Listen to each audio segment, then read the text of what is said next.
Hello everyone, we are back with a playlist on Indian geography, specially focused for UPSC civil service aspirants. So let us continue. Let us start with basic geography of India.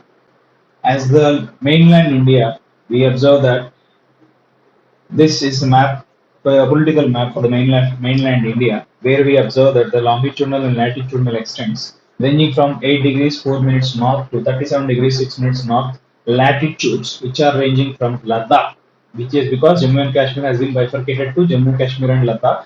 So 8 degrees 4 minutes north in Ladakh to 37 degrees 6 minutes north latitude in Kanyakumari in the south. So that brings us to north south extent of 3,214 kilometers and the east-west extent of longitudes ranging from 68 degrees 7 minutes east to 97 degrees 25 minutes east, which is the east-west longitudinal variation, which will be ranging from 2,933 kilometers. And as India as a whole would be of 32,87,263 kilometers. This is basic data. You need not memorize this data because it will not be asked. The data which has been asked is the Tropic of Cancer, which is 23.5 degrees north latitude. How many states that is passed? That is seven states. It passes to seven states, which are Gujarat, Rajasthan, Madhya Pradesh, Chhattisgarh, Jharkhand, West Bengal, Mizoram, and Tripura. If we look on the map, it will be something like this. So this line, so Gujarat, Rajasthan, Madhya Pradesh, Chhattisgarh, Jharkhand, West Bengal, Tripura, and Mizoram. These are the seven states through which Tropic of Cancer passes through. Then when coming into 82.5 degrees east longitude, which is the IST, Indian Standard Time, it passes through Mirzapur, not the Prime Video series. It is Mirzapur, which is in Uttar Pradesh. It passes through five states: Uttar Pradesh, Madhya Pradesh, Chhattisgarh, Odisha, and Andhra Pradesh. So if you see, those are the five states near Mirzapur in UP, Uttar Pradesh, Madhya Pradesh, Chhattisgarh, Odisha, and Andhra Pradesh. These two questions have been asked. Which could be asked is those states which are passing, which are having both 23.5 degrees north latitude and 82.5 degrees east longitude. So those would be Madhya Pradesh and Chhattisgarh. These are two such states which have both Tropic of Cancer and IST. When coming on to the coastline of India, it has around 7,516.6 kilometers of coastline, including the coasts of Andaman, Nicobar, and Lakshadweep. So next we proceed on to the UN clause, which is United Nations Convention on Laws of Sea, which is adopted on 1982. So it basically tells us the laws which are to be governed or which are to be followed while we are on the seas. Basically, we know that the globe is a blue planet because three-fourths of the entire globe area is covered with water. Only one-fourth is a land mass. So, if we conventionally observe, we need laws to be governed on the seas, and it is very difficult if there is no treaty which has been universally accepted because many countries are bounded through seas, and India itself is a peninsular country having Bay of Bengal, Arabian Sea, and also Indian Ocean at its tip. So, UNO, United Nations Organization, has adopted a treaty that is adopted a law, which is United Nations Convention on Laws of Seas, which we would be observing newspapers day to day because of the incursions of China in the South China Sea, which we will be looking on in the further videos. So this treaty governs four waters mainly: internal waters, which are on the sovereign territory, then territorial water, contiguous water, and exclusive economic zone. We will go through it one by one. Internal waters are those waters which are flowing within the territory of the land, like rivers and lakes, Ganga, Yamuna, Narmada, Tapi, Krishna, Godavari, Mahanadi, and Pulikat, Chilika. These are all the lakes and rivers which are within on the land or flowing through the land. And for these, the law states that it is a sovereign right of the country to do whatever as per their constitution or as per their rules. So, like Ganga River flows through India, so we have the control of all that regions of Ganga where it is passing through our landmass. But once it enters Bangladesh, Bangladesh has the right over that part of water which is flowing through them. So at the boundary, this law is silent on the boundary, what to do, like how much water it should flow. We have the Indus Water Treaty with Pakistan, which has sustained. Besides, we are having four wars with Pakistan. So that treaty is not covered under UN clause. UN clause does not mention about the water which is passing from one country to another. So Indus from India to Pakistan, Brahmaputra from China to India, and Ganga from India to Bangladesh. So it only deals with the internal waters. Next, it deals with the territorial waters. Now we enter the seas, which is besides the territory. So sea starts on the coastline until 12 nautical miles. So like kilometers of land we have measure on the sea, which is nautical miles. Here until 12 nautical miles, it is a sovereign right of the country. Sovereign in the sense the country has absolute power. That is absolute power in the sense, in accordance with their constitution, they have the ultimate authority to decide what to be done within this 12 nautical miles, except of course for innocent passage. Example, if there's been a storm in Indian Ocean and some sailors have accidentally come onto the Mumbai Sea and all, that is innocent passage. So 2611 is not innocent passage, it is a attack on the country. Anyway, we'll deal with it later. Next, it is contiguous waters. Contiguous waters are like a buffer zone between territorial waters and exclusive economic zone. So this 12 nautical miles. So after territorial waters, beyond territorial waters, from there up to 24 nautical miles, it is contiguous waters. So here, the sovereign country means the country which is closest to those 24 nautical miles can make laws on four concepts or four areas. They are pollution, taxation, customs, and immigration. Like who has to enter, what should be the fuel they use, how much of pollution they are following, or should they use green fuel and all, and how they are being taxed, and what are the items they can bring from that water. So that and all is managed by that sovereign country from where the 24 nautical miles area is covered. So beyond 24 nautical miles, so from the baseline to 200 nautical miles. So this is baseline. Contiguous is from 12 to 24 nautical miles, whereas exclusive economic zone is from baseline, which is coast to 200 nautical miles. It is an exclusive economic zone. The name itself suggests that the country, sovereign country, or the country which is having sea as its boundary, from there until 2200 nautical miles, it is the exclusive zone of the country where it could exploit the resources like oil, methane, or polymetallic sulfides, or polymetallic nitrates, and all those metals, pearls, fishing, everything is the exclusive right of that country.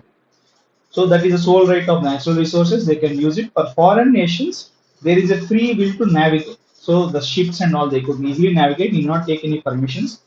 And for laying submarines, pipe and cables, etc. As we know that internet around the world is actually working through the cables which are in the oceans. So to lay those cables, pipelines, gas pipelines, like we have seen the Nord Stream 1 and Nord Stream 2 pipelines, which are actually underlying the sea. So those to lay those we need submarines because these pipelines are under the sea. So obviously we need submarines. So for these you need not take any permission. They could easily travel, which is for civilian and development purpose, not for military purpose. So that is the UN clause.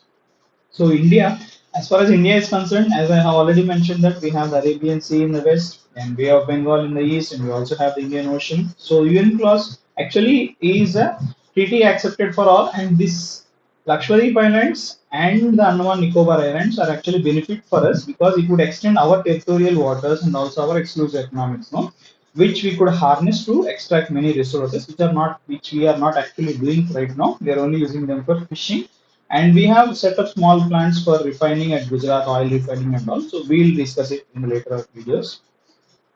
Right now, what is importance of UN clause is, as we have been seeing the Quad Nations Summit, they have been mentioning there's so much noise about illegal, unregulated, unidentified fishing and all. So that fishing and all that rights which are having for the sovereign countries, it is through UN clause. So China has been violating this UN clause and doing illegal, unidentified fishing, illegal fishing. So to know to identify that and all, to know the basic concept of that, you need to understand UN clause. Only then we will understand why who is having authority over sea, because land and all is bounded by police, military, intelligence and all. Sea is very vast. It is not easily possible to control or dictate any rules over the sea. It is a very large area.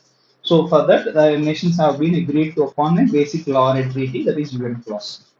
So India, we have exclusive economic zone of around 2.02 million square kilometers, the largest in the Indian Ocean. So this is one of the reasons why it has been named as Indian Ocean. There are many reasons why Indian Ocean has been named under a country. If we observe, Indian Ocean is the only ocean which has been named under a country. Atlantic, Pacific, Arctic, Southern Ocean. These are all not named after a country. So India is being considered as a subcontinent in this region because of its vastness, cultural diversity, ethnic diversity, traditions, religions, and its people.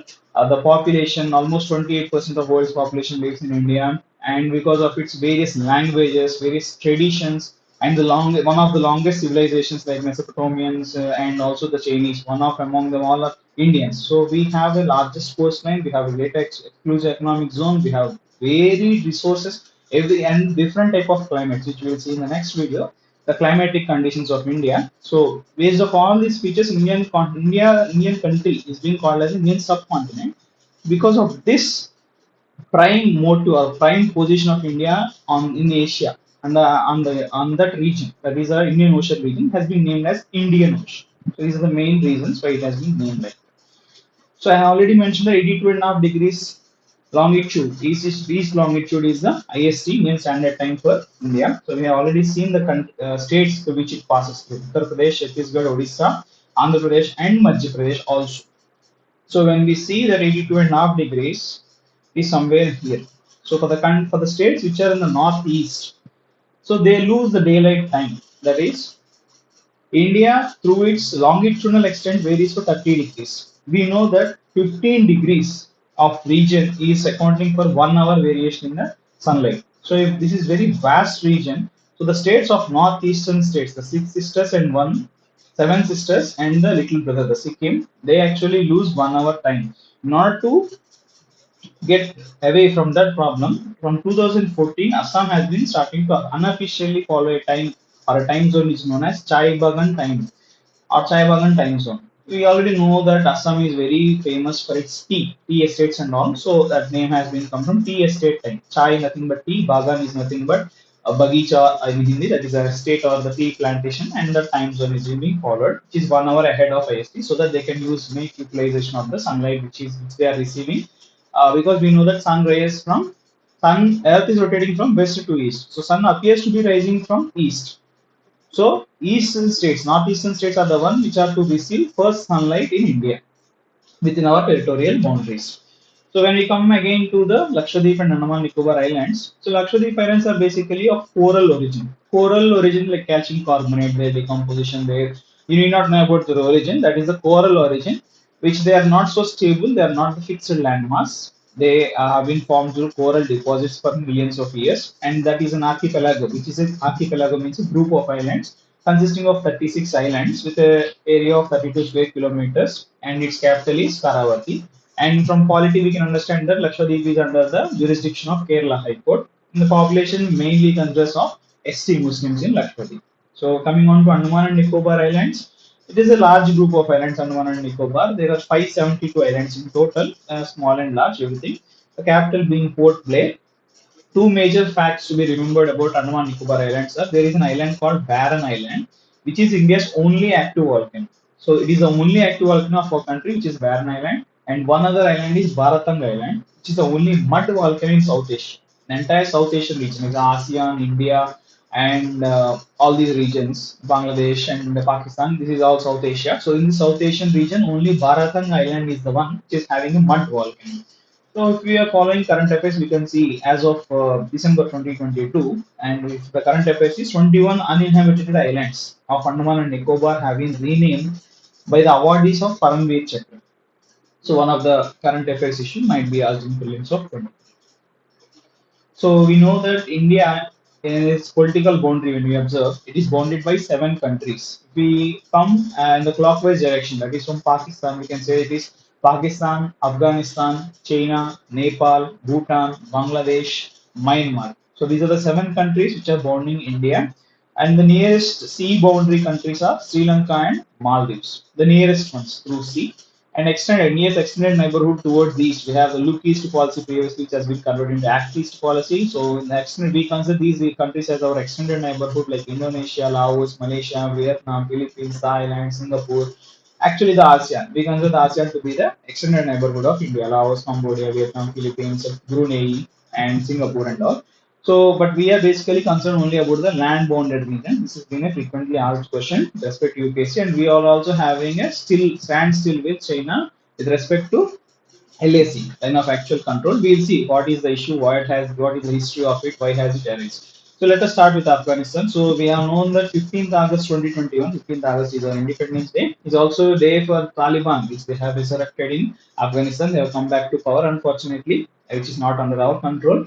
And we have also seen that 1 million lakh tons of wheat has been sent to Afghanistan by India by relief efforts And if you have recently followed the news, there has been an earthquake of 5.5 magnitude in Afghanistan, to which India was the first country to send the help.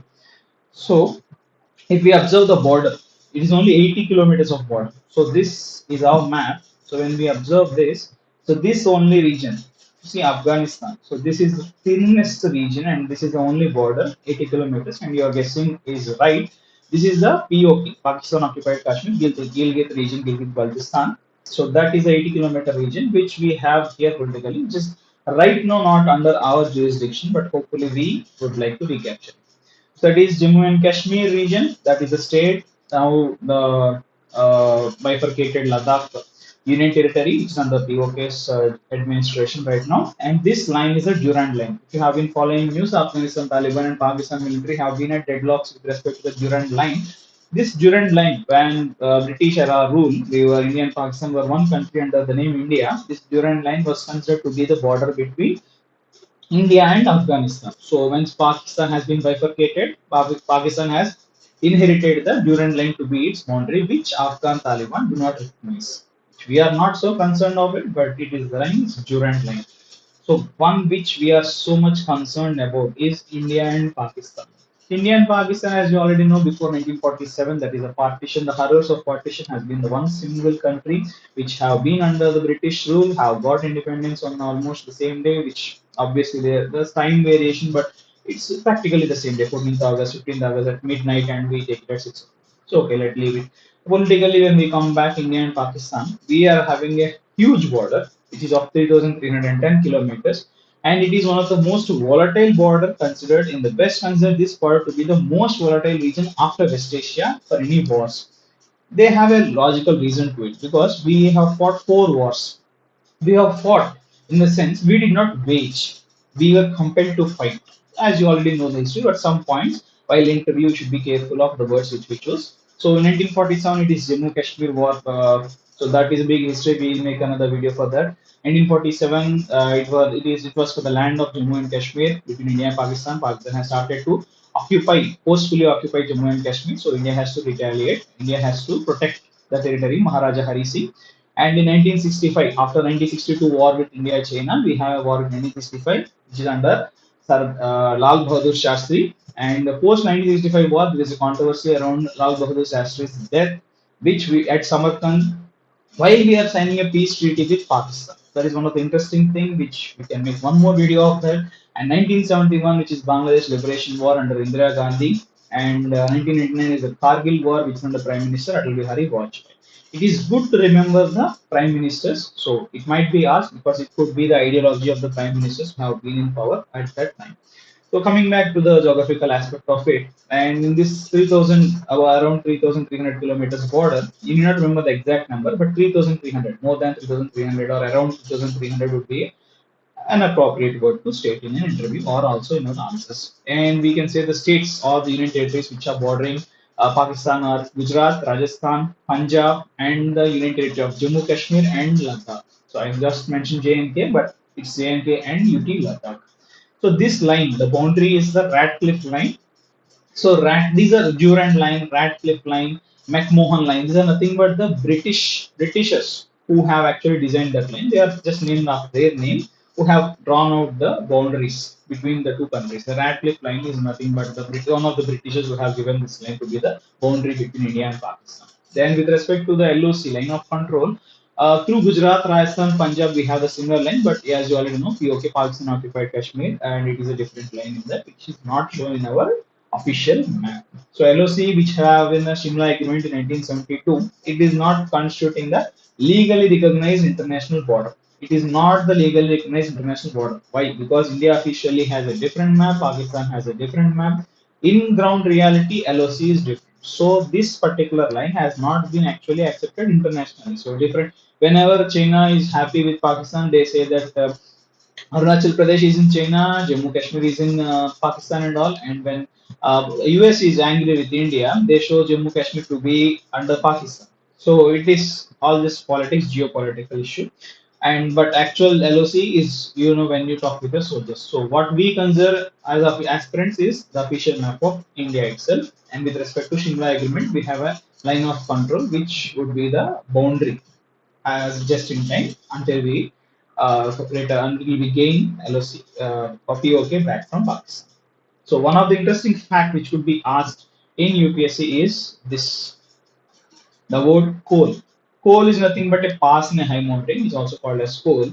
And the next point, Indira coal in 1912. There is a point in Jammu Kashmir, that is in Ladakh, that pass in the mountain which is called as Indira coal, and it has been named in 1912. And once you hear that term, you just tend to make an assumption that it was named after Indira Gandhi. So this is something wrong. This is where UPSC catches you. It is not named after Indira Gandhi. Indira Gandhi was born in 1917, 1917, and this Indira Coal has been named in 1912. So this has been named by a British expeditor, and Indira is other name for goddess Lakshmi. So he has named it in such a way, and by fortune or unfortune, it has been the name fallen to Indira Gandhi.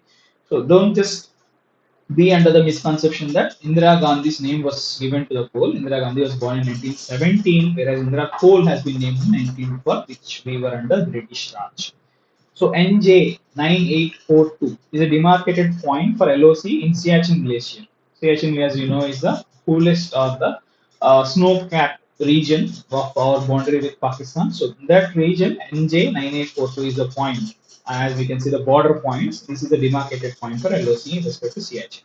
Pakistan occupied Kashmir, as we know, it has been divided into two parts: Azad Jammu Kashmir and Gilgit Baltistan, which Gilgit Baltistan has recently been converted into another state or to say province of Pakistan. So next, moving on to one of the controversial or contentious or current affairs issue right now between India and China is the border, which is LAC, line of actual control, and this is also one of the contentious border recently because of standoff we have with China in 2020. So it is of 3,917 kilometers border, which you can just remember as a more than 3,900 kilometers border, and the UTs or the states which have the border are Ladakh, Himachal Pradesh, Uttarakhand, Sikkim, and Arunachal. It is always easy to follow a flow, either clockwise or anti-clockwise, so that we can easily remember the boundaries of the state. Not just for exam, even in general purpose, if you become an IFS, IAS, IRS, you just have to remember the bordering country where you are posted and the illegal activities they perform. So we have come here to McMahon line. McMahon is a person who has drawn the line between India and China. It is also a contentious border. China doesn't recognize this line, and we have various issues. Recently, we some of our soldiers have given up their lives protecting their motherland. So that is the issue with them, with the Chinese, and we have the LAC which is governing our boundary. Then we have the Aksai Chin, that is a region which has been occupied, illegally occupied by China in the 1962 war. Then these are the contentious issues, contentious territories with China: the Aksai Chin, Depsang Plains, Trans Karakoram Tract, and Arunachal. China claims the entire Arunachal as theirs, and they also show Arunachal to be as part of their country.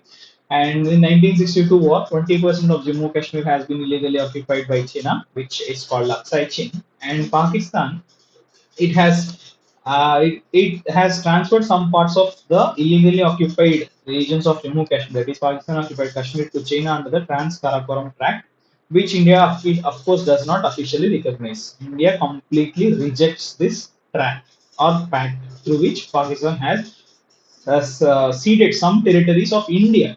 It is not the territory of Pakistan, but it has ceded their own territory of India to China. So that is one of the contesting issues.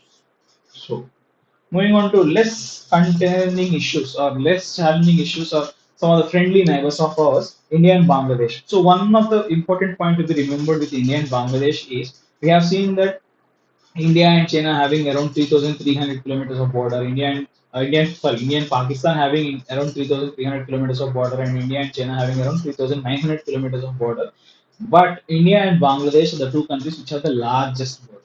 So before 1971, when East Pakistan and West Pakistan were there, Pakistan was the country with which India has the largest land boundary. But after 1971 liberation war, Bangladesh is the country with which India has the largest boundary, which is more than 4,000 kilometers. To be exact, it is 4,096 kilometers. The states which are bounded in Bangladesh are West Bengal, Assam, Meghalaya, Mizoram, and Tripura. So when you observe, have been going clockwise or anti-clockwise, so it is easy to remember. So obviously, we already know that 1971 liberation war, which has been fought by India, which has liberated Bangladesh. We have not annexed Bangladesh even after winning a war in such a tremendous way. Even then, we have made a new nation, that is Bangladesh, and the boundary is defined by Radcliffe Line. if you see India and Pakistan, the same rat cliff line will be there because it is East Pakistan then. So the same line, the same boundary, we have found a new nation that is Bangladesh.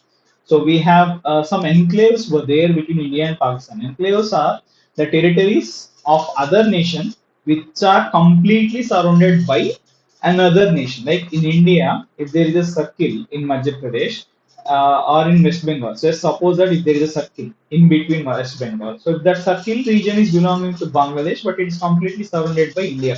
So such regions are called as enclaves. So India and Bangladesh have signed land boundary agreement where they have exchanged enclaves like these regions which are surrounded by India but inside it is Bangladesh, surrounded by Bangladesh, inside it is India. So such enclaves have been exchanged so that there are no such enclaves and the region is smooth. So that is one of the region.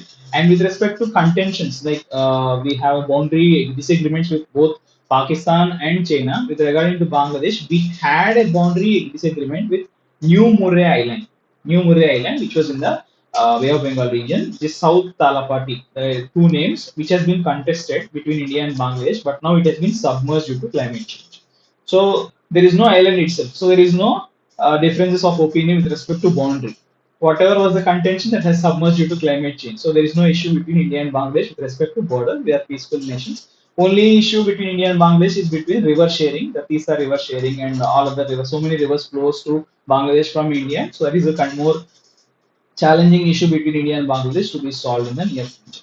So coming on to India and Nepal, India and Nepal has a boundary of 1752 kilometers, and recently we have seen the uprising of Kalapani disputed area, which has suddenly gained momentum with communists rising in power in Nepal, which has subsided once the Shesha Bahadur, where the new prime minister has come up. So this issue has a little subsided, but the communists, in order to regain their power or not to remain in power, they will once in a while give fire to this issue of Kalapani, which is disputed region. Or else Nepal is a friendly country with India. And next, moving on to Sri Lanka, we have seen the disruptions in Sri Lanka because of Easter bombings, COVID-19, and tourism drop in the tourist activities, and then foreign exchange has definitely depleted, and we have seen uprisings where they have changed for a, we have people have urged for a change in political leadership and all. So coming on to Sri Lanka, with Sri Lanka, we don't have a land boundary; we have only an ocean which is between them. There's a park state, so that is the only ocean, and Kachativu. Kachativu, which is an uninhabited island. Initially, this island was disputed between India and Sri Lanka. Disputed in the sense just claiming that it belongs to me, it belongs to me. Every side claims sovereignty over that place, but initially it was disputed, but now it has been recognized to be under Sri Lanka in 1974. On 1974, India has said that okay, let it be with Sri Lanka. We don't claim for that, and the issue has been settled. With respect to India and Myanmar, it is a 1458 kilometers border. The border is with the Assam, Nagaland, Manipur, Mizoram areas. So that states bordering the Myanmar. So which have seen the military junta issue over there and the assassinations. And the Myanmar northeast insurgency issue is one other contentious issue with Myanmar because the terrorists would enter India through Myanmar's border, do the illicit activities, attack people, and run back into Myanmar. That has been an issue which Indian Army is trying to tackle with. Then we have India and Bhutan. Bhutan is one of the friendliest countries of India. I can say the first friendliest country or the country who is a true ally or always supports India is Bhutan. We are having a 587 kilometers of land border with Bhutan, and they are a very friendly country with India. And 2017 Doklam crisis. Doklam is not a region of India; it is actually within Bhutan. But Indian Army has been supportive when China has tried to annex Doklam. Doklam is a small chicken neck corridor, Siliguri corridor region. So if we see in the map, so this area falls under Doklam. So in this region, there has been contention when Chinese soldiers tried to annex or illegally occupy that region. Indian army has been swift enough to compel them to go back into their territories. So then we move on.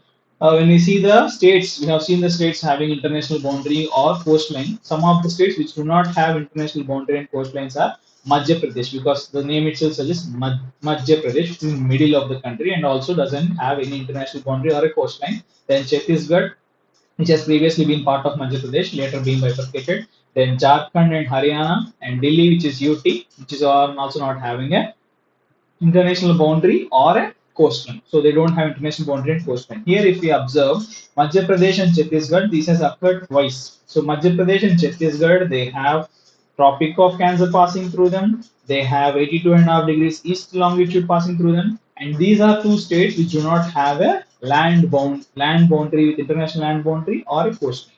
So that is something to be remembered or even maybe asked in the prelims. With respect to the land area, Rajasthan is considered to be the largest land area.